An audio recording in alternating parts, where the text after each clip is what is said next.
Muzira Kisakyo ne yasoose ku crime scene n'alaba ng'ekirina okusooka okutaasibwa namba puleeti ya mmotoka so si bali munda mu mmotoka. Era ye atali nannyini mmotoka namba puleeti yamukwatiddeko w'okulaba nga gy'alina okusooka okuggyako dhani okusooka okusikayo abali munda mu mmotoka. Obubenje bungi obuguddewo naddala obw'omuliro naye abatuuze bafokasinga nnyo ku ky'okutaasa abali munda mu mmotoka so si ky'okusumula namba puleeti. Nga n'emmotoka z'amafuta nnyingi ezikutte omuliro sirabangako ekutte muliro naye nga namba puleeti bagisumuluddeko era namba puleeti naye ekwatirako omuliro. Waliwo enjawulo wakati w'okutema n'okusumulula. Bwe weetegereza namba puleeti zino baasumuluddeko nsumulule tebaatemyeko nteme. Musajja kyono omuzira Kise yawulidde akabenje nga kagwawo n'ajjira ddala lumu ne sipaana erina okusumulula namba puleeti ey'omu maaso ne namba puleeti ey'emabega.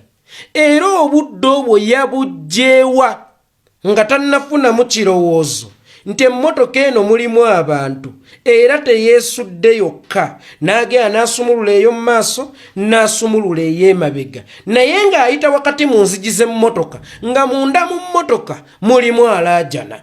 Okusinziira ku sipiidi emmotoka eno gye yabengeyerezzaako nga teyina na sikuraapu ebeera yawadde eyajjeeko namba puleeti obudde bungi nga tennakwata muliro.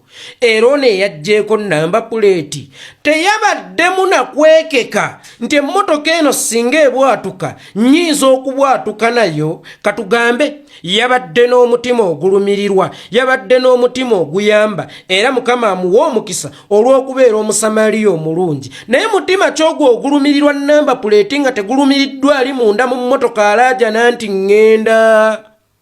N'olumirirwa namba puleeti ey'omu maaso n'omala n'oyisa emikono oba n'otambula n'ogenda ku y'emabega naye ogirumirirwe nga totemyeko nteme wabula osumuluddeko nsumulule naye ng'ali munda mu mmotoka ali mu kulaajana naawe omulaba nti afa. Katugambe ye teyakirowoozezza nti emmotoka eno mubaddemu omuntu akakasa emmotoka eyo yeevuze bwevuzi era namba puleeti ng'emmotoka erimu okubengeya oba nga nnyini mmotoka ali mu kufa ye yabadde egenda kumuyamba ki? Agezezzaako nnyo okukkiriza nti mutabani wa Sudiru Lupaleria yafudde kabenje naye byagaanyi. Wakati nga nsemberera okukkiriza nti kituufu kaabadde kabenje ate ne zijja zireeta. Wuliriza bulungi akatambi kano era keetegereze bulungi. Actually fokasinga nnyo ku kalaba so kawuliriza. Omwana wa mugagga, omwana alina obusobozi obubeera ne driver. Akujja abadde talina driver. So I should explain that in English and I can put it in Uganda. First, you should know that Rajiv had a driver, but Rajiv is also a motor rally driver.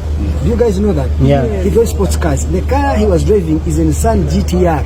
It's a sports car, one of the fastest cars in the world.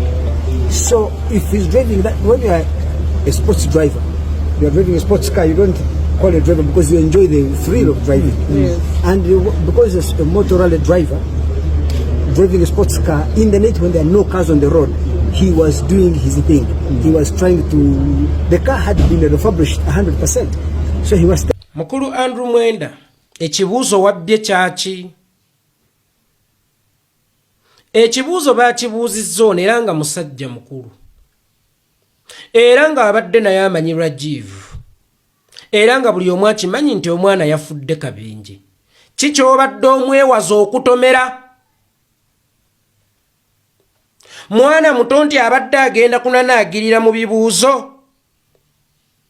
Lwaki akazindaalo babadde bakatunuzza mu ono gwe babuuzizza ekibuuzo?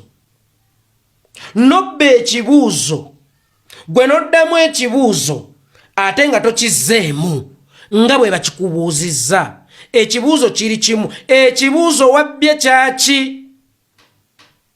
Oba ye ggwe mwogezi wa famire ya mwami Lupaleria nga gwe baataddewo okwogera ku nfa ya Rajivu.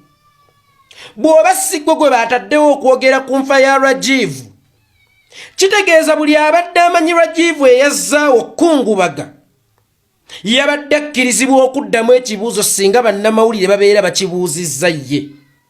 Lwaki wazzeemu ekibuuzo ekitaabadde kikyo ne kinzizaayo ku lunaku lwe baakuba Shiba vivi. Shiba n'agamba nti eyankubye vivi musirikale w'amaanyi nnyo. N'ovaayo mangu nti nze sinnakwata ku Shiba. Kyokka ng'ate tewali yali akusonzeemu, ani yali akugoba oba kiki ekyali kikugoba? Okutuuka okudduka emisinde, singa wali toliiko munene gw'ozibiikiriza. Lwaki wazzeemu ekibuuzo kino? Nga ffenna tukimanyi nti omufu yafudde kabenje, ono wabadde omutiisa kutomera ki? Ono wabadde omwewaza kutomera ki? Era wabadde omwewaza kuddamu bya kisiru ki? First of almost babuuzizza nti mutabani w'omugagga ku levo y'oyo omwana talina driver, gwate ozze mu bya the one of fastest car. Gitti biki yabadde mu good condition. Omanyi yere lwaki tewazzeemu ekibuuzo mu bulambulukufu wadde nga tekyabadde kikyo? Era nga yeggwe wekka mu nsi muno amanyi okwogera ono gwe babadde bakibuuzizza kasiru, oba yeggwe mukongozi ono Mandwa kwayogerera. Omanyi ekibuuzo ekibuuzibwa Mandwa kiddibwamu mukongozi.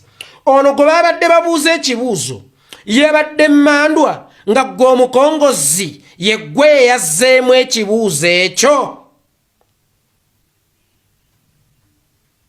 Obudde obw'ekiro omwana oyo Crown Prince w'omugagga oba omu ku bagagga abasinga obugagga mu Africa nontonule in East Africa. Era nga ne kitaawe gye buvuddeko yagenda n'akola statement n'aga nti nze ne bwendifa Rajiv waali okuddukanya ensonga okusinziira ku bantu abo bizinensi ze bakola ezirimu okuwola n'okubowa ebintu by'abantu, nga mu bintu by'abantu mwalimu ne DFCU, bagitanga Global Bank. Was it? Global Bank. Ne bagizza mu Crane Bank. Ebizimbe by'abantu bye batutte nga bw'omanyi bizinensi y'okuwola singa olemererwa okusasula omusingo gubeera gulugenda. Naye ebiseera ebisinga omuntu afiiriddwa ekigambo inna lillahi wa inna ilaihi raji'un kimukaluubiriza Mukama yaweera yajjawo inna lillahi wa inna ilaihi raji'un ku wange. Kakati ono gwe batwalidde emmaali ye mu kaseera ako tayinza kukimanya nti yalemwa okusasula, tayinza kukimanya nti agitutte mutuufu yamuwa ssente ze, era asigaza obusungu ku mutima buli lwayita ku kizimbe ekyali ekikye nga baakiwanikako amannya amalala. Buli lwayita ewuwe ne bamugamba eyo ebeera trespass. Omuntu ono musiru nnyo obutatya bantu be yanyiiza kubanga babalina be banyiiza, era kizibu nnyo okutambula olugendo nga toyina gw'onyiizizza. Olaba nze itongwa obuyitongwa nina bennyiizizza nkumuliitu era nga benneesunga olunaku lwe bagenda okundabirako. Omwana oyo musiru okutambula ekiro ssaawa 8 ng'ali yekka mu mmotoka ku bizinensi ze bakola. Waliwo kye tuyita okuwamba omuntu tufune ransom. Oyo omwana aziise ku bantu bagagga abaana b'abagagga banne oba baganda be okuva mu basajja abagagga abalala nga mwe muli ba Susan Magala nga bawamba muwambe ne basaba ransom. Muzzukulu wa Kirumira bamuwamba ne basaba ransom weewaawo ye yasobola okukomawo oba okukomezebwawo. Bantu bangi abawambiddwa nga basaba ransom. Omwana oyo takimanyi nti aliko ransom ennene nnyo singa obeera omuwambye lwasazeewo okutambula yekka obudde obw'ekiro ate n'atambulira mu mmotoka gye bamumanyiddemu nti ye.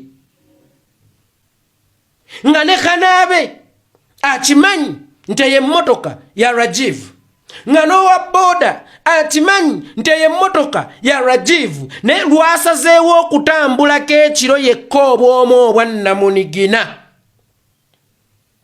n'atambulira ate mu mmotoka mwe bamumanyidde nti yiye, ate n'atambuliramu obwomu obwa Namunigina. Tusooke tutunuulire ku ssaako y'omwana oyo. Omwana oyo abadde mukwano gw'aba muhoozi kubanga buli gwendaba avaayo ayogera nti Rajiv mbadde mumanyi neyatuuse okuwamba okufuuka omwogezi w'omufu oba omwogezi w'okufa kw'omufu. Era kakiriiki ako kaaba muhoozi. Tugamba ono asiiba ne bamuhoozi, anywa ne bamuhoozi, abadde asobola okutambula obwomu nga tewali kakodyo konna kafuna security naddala obudde obwekireeyo.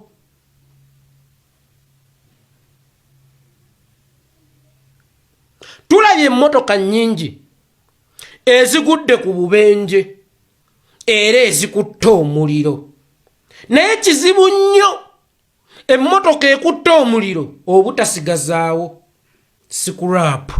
Abaayi, emmotoka omwabadde Rajiv Rupaleria yabaddemu endomola ya asidi eyagisaanudde ne scrap n'atuuka okukulukuta. Kigo kya Nabaki ekyo kye yagudde nga teyavudde waggulu nti agenda kugwa wansi, naye nga just emmotoka yabadde ku speed n'etomera bipavement eby'oku kkubo ne bikunkumula emmotoka ne bijakisa omuliro n'ebulwako ne scrap. Nzikiriza speed emmotoka kwe yabadde bw'eba etomedde esobola